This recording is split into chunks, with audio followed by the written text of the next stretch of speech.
देखिए आज हम लोग क्लास 9th का मैथ में चैप्टर नंबर हीरोइन का सूत्र प्रश्नावली 13 का है, जो हम लोग पहला क्वेश्चन पहला के करेंगे।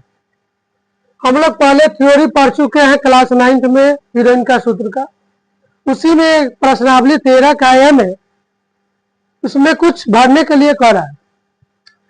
रिक्त स्थानों की पूर्ति उचित अंक अक्षर शब्द से कीजिए। पहला क्वेश्चन कह रहा है कि त्रिभुज का क्षेत्रफल 1/2 गुने आधार गुने संगत डॉट। तो हम लोग पढ़े थे त्रिभुज का क्षेत्रफल 1/2 गुने आधार गुने संगत ऊंचाई। तो क्या भरा जाएगा? संगत ऊंचाई। 2 में कह रहा है कि हीरोइन के सूत्र के द्वारा त्रिभुज का क्षेत्रफल बराबर रूट अंडर, इसमें भी हम लोग पढ़े थे क्या? S minus B S minus S minus B S minus A. तो शुरू में एस लिए थे, तो एस मेरा क्या था?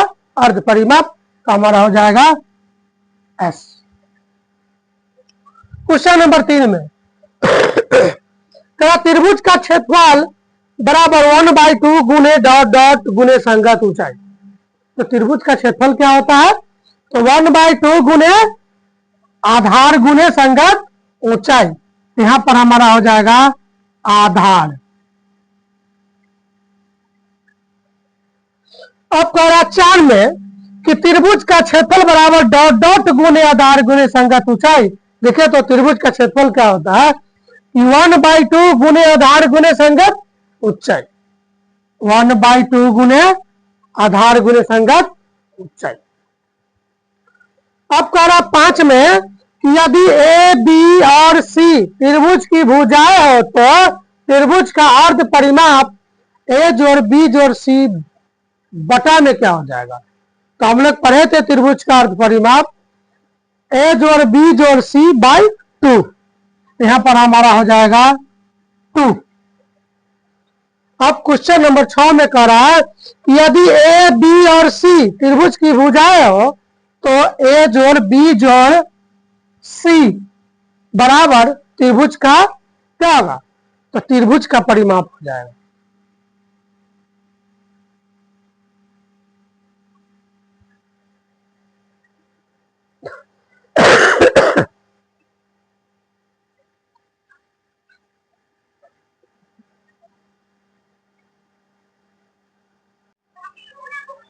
क्वेश्चन नंबर 2 का पहला करा, यदि किसी त्रिभुज का आधार 5 सेंटीमीटर और ऊंचाई 12 सेंटीमीटर, तो त्रिभुज का क्षेत्रफल क्या होगा? देखिए हल दिया गया त्रिभुज ए बी सी में बोला कि आधार 5 सेंटीमीटर, तो आधार 5 सेंटीमीटर और ऊंचाई 12 सेंटीमीटर, ऊंचाई 12 सेंटीमीटर। तो बोला त्रिभुज का क्षेत्रफल क्या होगा? देखिए यहां से एक त्रिभुज बनेगा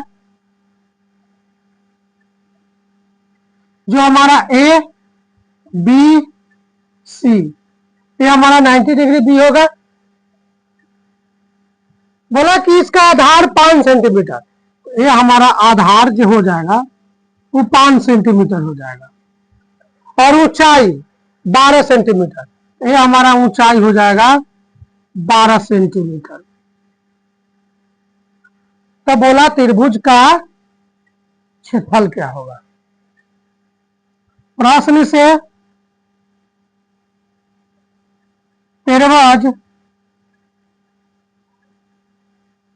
त्रिभुज का क्षेत्रफल बराबर 1/2 गुने आधार गुने संगत ऊंचाई।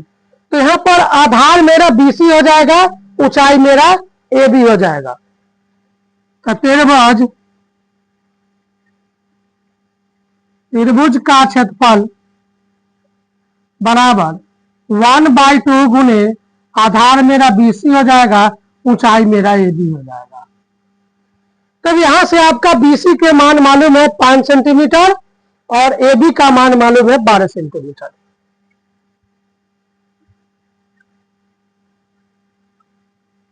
तो त्रिभुज का क्षेत्रफल बराबर 1/2 गुने BC 5 सेंटीमीटर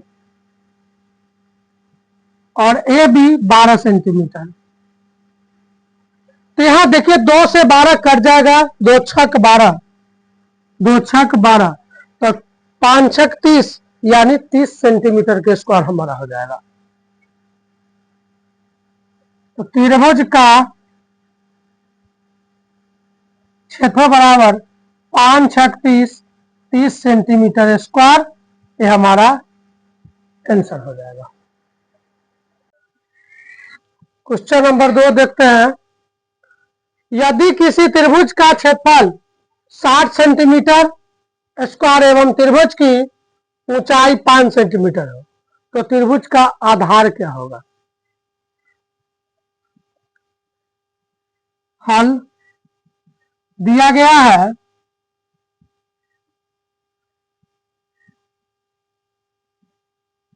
कि त्रिभुज का क्षेत्रफल 60 सेंटीमीटर स्क्वायर,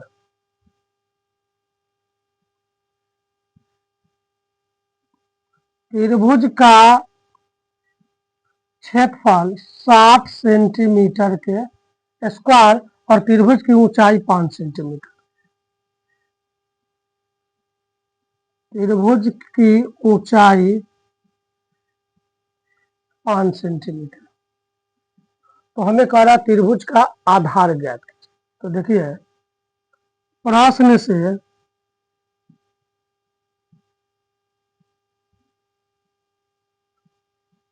त्रिभुज का क्षेत्रफल बराबर होगा 1/2 गुने आधार गुने संगत ऊंचाई। यहां से देखिए त्रिभुज का क्षेत्रफल दिया हुआ है 60 सेंटीमीटर के स्क्वायर, तो यहां पर हम लोग लिखेंगे 60 सेंटीमीटर के स्क्वायर। 1/2 गुने, ये आधार हमको मालूम नहीं है, तो आधार गुने ऊंचाई, यहां पर ऊंचाई 5 सेंटीमीटर दिया हुआ है, ऊंचाई 5 सेंटीमीटर। देखिए 1/2, 2 भाग में है तो इधर आएगा तो गुना में हो जाएगा, यानी यहां हो जाएगा 60 सेंटीमीटर के स्क्वायर गुने 2 बराबर आधार गुने 5 सेंटीमीटर। अब बात बताइए, अगर आधार गुना में यही रह जाए तो 5 गुना में तो आ जाएगा इसको बटा में, तो यहां से हो जाएगा 60 सेंटीमीटर के स्क्वायर गुने 2/5 सेंटीमीटर बराबर में हमारा हो जाएगा आधार। तो देखिए सेंटीमीटर से 1 सेंटीमीटर खत्म, 5 से काट देंगे 12 बार में, तो 12 दूनी 24, तो ये हमारा जो आधार आएगा वो हमारा 24 सेंटीमीटर हमारा आधार हो जाएगा, ये हमारा आंसर हो जाएगा।